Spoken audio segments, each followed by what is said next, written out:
ધ્રાંગધ્રા તાલુકા police station હદ વિસ્તારમાં આવેલા રામદેવપુર ગામની સીમ વિસ્તારમાં હત્યાનો ગુનો પોલીસે ઉકેલી કાઢ્યો છે.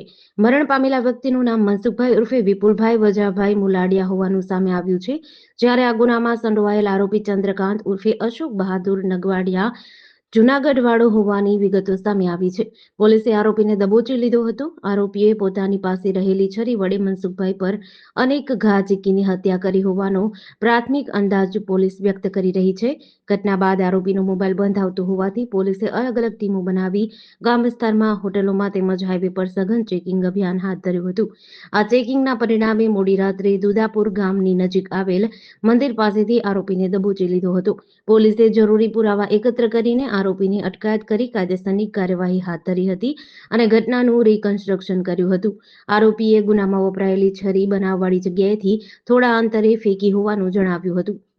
ગઈ તારીખ 6/12/2025ના રોજ ધ્રાંગધ્રા તાલુકા પોલીસ સ્ટેશન વિસ્તારમાં આવેલ રામદેવપુર ગામની બાજુમાં સીમ વિસ્તારમાં એક મર્ડરનો બનાવ બનેલ છે એવું પોલીસને મેસેજ મળતા તાત્કાલિક ધોરણે પોલીસ બનાવવાળી જગ્યાએ પહોંચી ગયેલ.